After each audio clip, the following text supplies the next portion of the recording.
कल एक वीडियो के माध्यम से हम लोगों ने ट्रेड और कैश डिस्काउंट के बारे में समझा था कि ट्रेड डिस्काउंट क्या होता है, कैश डिस्काउंट क्या होता है, कैसे उसका कैलकुलेशन होता है। आज हम लोग एक क्वेश्चन डिस्कस करेंगे ताकि ट्रेड डिस्काउंट और कैश डिस्काउंट से संबंधित तुम्हारा जो कॉन्सेप्ट है वो पूरी तरह से क्लियर हो जाए। सबसे पहले इस क्वेश्चन को देख लेते हैं। पास necessary journal entry for the following transaction in the books of Mahesh. तो सबसे पहले हम लोग जो ट्रांजेक्शन है वो है Mahesh started business with cash. ठीक है, फिर क्या है, he ordered his supplier Satish to send ₹5,000 worth of goods. ठीक है, उसके बाद है purchase at 10% trade discount goods from A, the list price being 5,000। उसके बाद है sold goods at 5% trade discount.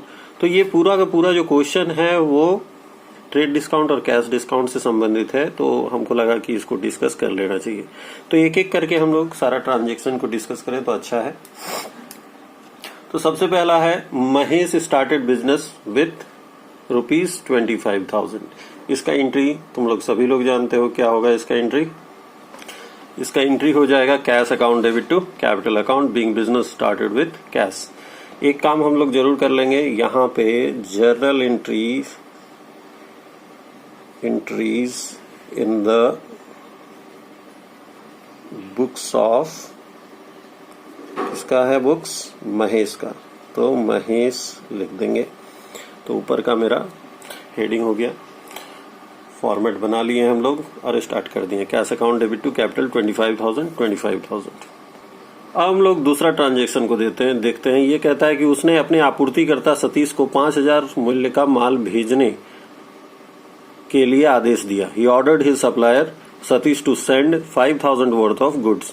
तो ऑर्डर करना सफिशिएंट नहीं है ट्रांजेक्शन के लिए, ये तुम लोग जानते हो, हम पहले ही बताए हैं। मौद्रिक ट्रांजेक्शन के लिए लेन देन होना जरूरी है। Order is not sufficient to be called as a transaction and to be recorded in the books of accounts. तो बुक्स ऑफ अकाउंट्स में तभी रिकॉर्ड किया जाता है जब लेन देन हो, ऑर्डर करना सफिशिएंट नहीं है। इसलिए जो हमारा सेकंड एंट्री होगा ही नहीं, नो एंट्री लिख देंगे हम लोग। ठीक है, अब हम लोग इसका तीसरा एंट्री को देखते हैं। तीसरा एंट्री क्या बोलता है, देखो तीसरा एंट्री बोल रहा है कि ए से 10% व्यापारिक बट्टा पर माल खरीदा, सूची मूल्य 5,000 है। व्यापारिक बट्टा ट्रेड डिस्काउंट हम लोग जानते हैं, कल डिस्कस किए थे। ट्रेड डिस्काउंट हम लोग कैलकुलेट करते हैं और उसके बाद उस रकम को माइनस करके हम लोग लिखते हैं। कितना का लिस्ट प्राइस है, कितना अंकित मूल्य है, 5,000 रुपया। 10% ट्रेड डिस्काउंट है। ट्रेड डिस्काउंट को जर्नल एंट्री में हम लोग शामिल नहीं करते हैं। तो हम लोग एक कैलकुलेशन कर लेंगे, ट्रेड डिस्काउंट निकाल लेंगे। इसमें 5,000 का कीमत का गुड्स है और 10% ट्रेड डिस्काउंट है, तो कुल मिलाकर के ट्रेड डिस्काउंट कितना हो गया, 500। तो 5,000 में 500 हटा देंगे, बचेगा कितना, 4,500। और 4,500 से हम लोग एंट्री पास कर देंगे purchases account debit to as account. ठीक है, हम लोग ट्रेड डिस्काउंट को जर्नल एंट्री में शामिल नहीं करते हैं और उसके अमाउंट को घटा करके दिखाते हैं हम लोग अमाउंट कॉलम में। तो यहाँ पे 4,500 ही लिखेंगे, 5,000 नहीं लिखेंगे। 500 जो ट्रेड डिस्काउंट है उसको हटा देंगे हम लोग। अब हम लोग अगला एंट्री पे आते हैं। 4 नंबर एंट्री क्या बोलता है sold goods at 5% trade discount to Harihar. ठीक है, हरिहर को माल बेचे हम लोग 5% ट्रेड डिस्काउंट में। लिस्ट प्राइस कितना है, 2,000 रुपया है। ठीक है, तो सबसे पहले हम लोग कैलकुलेशन कर लेंगे ट्रेड डिस्काउंट का। ट्रेड डिस्काउंट कितना है, ट्रेड डिस्काउंट है 2,000 का 5%। तो 5% कितना हो जाएगा, 100 रुपया हो जाएगा। और हम लोग जानते हैं ट्रेड डिस्काउंट को हम लोग एंट्री में शामिल नहीं करते हैं, तो यहाँ सिंपली हम लोग लिखेंगे Harihar's account debit to sales account. और 2,000 से 100 रुपया को माइनस करके जो बच जाएगा उसको दिखा देंगे हम लोग। और ये रहा हम लोगों का एंट्री। अब हम लोग पांचवें ट्रांजेक्शन पे आते। पांचवा ट्रांजेक्शन क्या बोल रहा है उसको देखो। बोलता है मेसर्स नीलकमल से 12,000 सूची मूल्य का माल 10% व्यापारिक बट्टा और 3% नकदी बट्टा पर क्रय किया 80% राशि नगद चुकाई गई। ठीक है, ये इस तरह का एग्जाम्पल हम कल दिए थे। कल जो एक वीडियो हम भेजे थे उसमें इस तरह का एग्जाम्पल था। गुड्स परचेज फ्रॉम नीलकमल। नीलकमल से हम लोग माल खरीदे हैं और कितना का माल खरीदे हैं? 12,000 का। 10% ट्रेड डिस्काउंट है और 3% कैश डिस्काउंट है। ठीक है, लेकिन ध्यान रखना कि कैश पेड कितना किए हम लोग? सिर्फ 80%। ठीक है, 80% अमाउंट सिर्फ कैश में पेमेंट हुआ है। तो एंट्री तो हम लोग बाद में देखेंगे, सबसे पहले हम लोग कैलकुलेशन देख लेते हैं। कैलकुलेशन कैसे होगा? कैलकुलेशन को हम अलग से वर्किंग नोट्स में दिखाएंगे। ये ट्रांजैक्शन नंबर 5 है, चूंकि डेट नहीं दिया हुआ है, ट्रांजैक्शन का नंबर दिया हुआ है, तो 5 नंबर ट्रांजैक्शन का हम लोग वर्किंग करेंगे। वर्किंग क्या है? वैल्यू। वैल्यू कितना है? वस्तु का मूल्य, अंकित मूल्य 12,000 दिया हुआ है। सबसे पहले हम बताएंगे ट्रेड डिस्काउंट और कैश डिस्काउंट अगर दोनों दिया हुआ है क्वेश्चन में, तो सबसे पहले क्या कैलकुलेट करते हैं? Trade discount. तो ट्रेड डिस्काउंट हम लोग 12,000 का कितना प्रतिशत है? 10%। 10/100 हो गया, तो ये कितना हो गया? 1,200 रुपया। अब शेष राशि कितना बचा? Remaining amount. रिमेनिंग अमाउंट कहने का मतलब है शेष राशि। शेष राशि 12,000 में 1,200 को हटा दो, कितना बच जाएगा? 10,800 बच जाएगा। अब हम लोगों को निकालना है कैश डिस्काउंट। तो कैश डिस्काउंट निकालने के लिए हम लोग जानते हैं 10,000 का हम लोग जितना 10,800 में हम लोग कितना पेमेंट किए हैं कैश में? तो 80%। तो 80/100 कर देंगे। और कैश डिस्काउंट का प्रतिशत कितना है? तो 3/100 है। तो हमारा जो कैश डिस्काउंट का अमाउंट निकल जा रहा है वो निकल जा रहा है 259.2 अगर हो तो उसको 259 मान लेना। ठीक है, अब अगर हम लोग जर्नल एंट्री करते हैं, हमको उम्मीद करते हैं कि ये कैलकुलेशन तुम लोग को अब समझ में आ रहा होगा। देखो, इस कैलकुलेशन में अगर कहीं प्रॉब्लम हो रहा है तो तुम हमसे पूछ सकते हो फिर से। सबसे पहले ट्रेड डिस्काउंट और कैश डिस्काउंट में सबसे पहले कैलकुलेट क्या करते हैं हम लोग? ट्रेड डिस्काउंट को। ठीक है, ट्रेड डिस्काउंट को कैलकुलेट करके उस अमाउंट को हटा देंगे। ठीक है, अंकित मूल्य में उस रकम को हटा देंगे। बचेगा कितना? 10,800 बचा। अब हम लोग कैश डिस्काउंट निकालेंगे, लेकिन कैश डिस्काउंट हम लोग जानते हैं कि जितना नगद भुगतान किया जाएगा उतना ही पे हम लोगों को कैश डिस्काउंट मिलेगा। तो कैश डिस्काउंट अगर मिलेगा तो कितना पे मिलेगा? अगर देखो 10,800 का 80% अमाउंट ही हम लोग कैश पेड कर रहे हैं, तो उसी पे हम लोगों को कैश डिस्काउंट मिलेगा। तो 10,800 गुने 80%, तो 80/100। और चूंकि कैश डिस्काउंट 3% है तो 3/100। तो ये अमाउंट कितना निकल जा रहा है? 259। अब हम लोग एंट्री करेंगे। देखो, इसमें कैश भी है और क्रेडिट भी है। तो एंट्री क्या हो जाएगा? परचेजेस अकाउंट को डेबिट कर देंगे, चूंकि परचेज कर रहे हैं। उधार भी खरीद रहे हैं तो लिखेंगे to messrs Neelkamal. Cash payment कर रहे हैं तो टू कैश। और डिस्काउंट हम लोग कैश डिस्काउंट को हम लोग दिखाते हैं एंट्री में, यहाँ पे लिखेंगे डिस्काउंट रिसीव्ड। डिस्काउंट रिसीव्ड हम लोग कितना निकला? 259। ये 8381 कैसे निकला? तो हम लोग 10,800 का 80% जो अमाउंट हो जाएगा अगर निकालेंगे, देखो यहां पे लिख देते हैं कैश परचेजेस कितना किए हम लोग। अगर हम लोग बोले कि कैश क्रय कितना किए, नकदी क्रय कितना किए थे, तो 10,800 का सिर्फ 80% हम लोग नकदी क्रय किए। तो अगर हम लोग 80% इसका निकालते हैं तो कैसे निकलेगा? ये देखो, ये 0000 कट जाएगा और 108 को हम लोग अगर 80 से मल्टीप्लाई कर देते हैं हम लोग तो हमारा निकल जाएगा, देख लेना हम कैलकुलेट करके 8640 हो जा रहा है। ठीक है, अब ये 8640 से हम लोग को कैश डिस्काउंट जो है 259 मिला हुआ है, तो 259 ये क्या हो गया?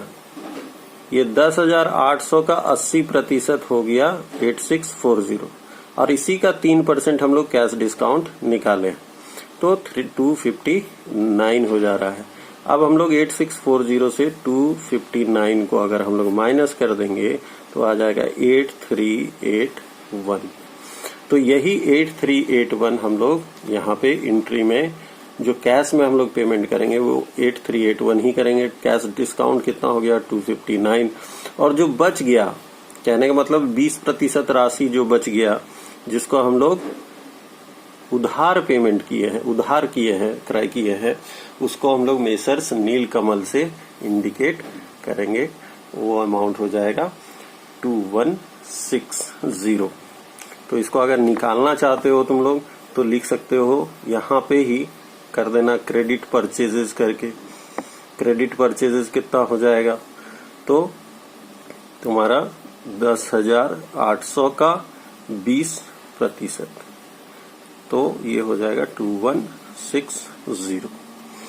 ठीक है, तो इस तरह से हम लोग कैलकुलेट कर लेंगे अमाउंट को और यहाँ पे पुटअप कर देंगे।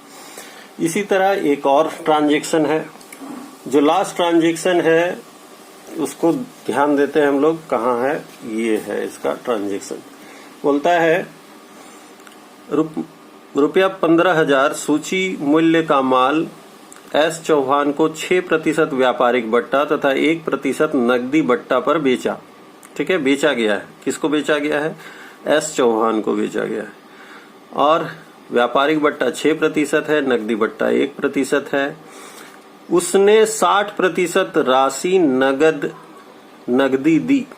ठीक है, हम लोग जो बेचे एस चौहान को तो वो 60% ही नगद दिया, 40% उधार रह गया। एंट्री को हम लोग बाद में देख लेंगे, पहले कैलकुलेशन देख लेते हैं। वैल्यू कितना है गुड्स का, तो 15,000। ट्रेड डिस्काउंट निकाल लो सबसे पहले, कैश डिस्काउंट और ट्रेड डिस्काउंट में सबसे पहले ट्रेड डिस्काउंट 15,000 का 6%, 900। ठीक है, तो 900 को अगर ट्रेड डिस्काउंट का रकम को हटा देंगे इस वैल्यू से तो कितना रिमेनिंग बच जाएगा, 14,100। ठीक है, अब हम लोगों को निकालना है कैश डिस्काउंट, लेकिन कैश डिस्काउंट यहाँ पे हम थोड़ा तोड़ के बना दिए हैं इसको। तो कैश डिस्काउंट हम लोग जानते हैं कि किस पे मिलता है, कैश सेल्स पे ही मिलेगा हम लोगों को। तो कैश सेल्स कितना है, कैश डिस्काउंट हम यहाँ पे देंगे, चूंकि बेच रहे हैं माल तो हम लोग को नगद प्राप्त हो रहा है, तो कैश डिस्काउंट यहाँ पे हम लोग देंगे। तो कैश सेल्स कितना हो जाएगा हमारा, तो 14,100 ट्रेड डिस्काउंट माइनस करने के बाद जो रकम बच जाता है उसका 60% कैश सेल हो रहा है, तो मतलब कितना हो रहा है 8460। अब इसी पर हम लोग कैश डिस्काउंट कैलकुलेट करेंगे, और कैश डिस्काउंट कितना हो जाएगा तुम्हारा, सिंपली 0 बैठा दो, यहाँ पे पॉइंट आ जाएगा 84.6। तो ये 85 के अप्रोक्स हो जाएगा हमारा। 0.5 से अगर ऊपर हो, 0.5 या ऊपर हो तो उसको अगला नंबर पे कन्वर्ट कर लेना समझदारी होता है। ठीक है, तो कैश डिस्काउंट कितना हो गया 85। कैसे निकाले हम लोग, तो या तो हम लोग पहले जैसे निकालते थे वैसे भी निकाल सकते हैं, 14,100 गुनी 60/100 गुनी 1/100, 1% है, तो ये कितना आ जाएगा 85। या तो इस पूरे कैलकुलेशन को पहले तोड़ लो, कैश सेल्स कितना है वो निकाल लो सबसे पहले, ये निकल गया 8460, और उसके बाद कैश डिस्काउंट निकाल दो उसका 1% पे। तो डायरेक्ट भी कर सकते हो और इस तरह से तोड़ करके भी बना सकते हो। ठीक है, तो जो समझ में आया तुम लोगों को वैसा कर लोगे। अब हम लोग जर्नल एंट्री करेंगे। जर्नल एंट्री क्या हो जाएगा, सेल का है तो cash account debit, discount allowed account debit, S Chauhan account debit to sales account. Sales में कितना रकम दिखेगा 14,100, 15,000 में जो ट्रेड डिस्काउंट है वो माइनस करके यहाँ पे लिखेंगे, जिसमें से हम लोगों को 85 रुपया कैश डिस्काउंट हो रहा है, तो डिस्काउंट अलाउड कितना हो गया 85 रुपया। ठीक है, और हमारा बाकी जो बचा, अभी हम लोग देखें यहाँ पे कि कैश सेल्स 8460 था, तो 8,460 रुपया का कैश सेल्स था, उसमें अगर 85 रुपया हम लोग घटा देंगे तो हमारा जो नगद भुगतान है वो निकल जाएगा। जो हम लोगों को नगद प्राप्त हुआ वो कितना हो जाएगा,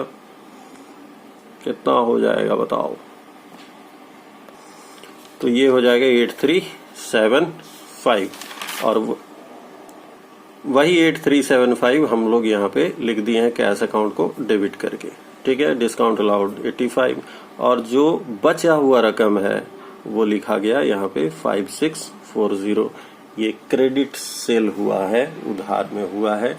तो ये अमाउंट कैसे निकला? तो 14,100 का 40%, 40/100। ठीक है, तो उम्मीद करते हैं तुम लोगों को समझ में आ गया होगा। आगे क्वेश्चन बनाओगे, अब तुम लोगों को दिक्कत नहीं होना चाहिए ट्रेड डिस्काउंट और कैश डिस्काउंट में।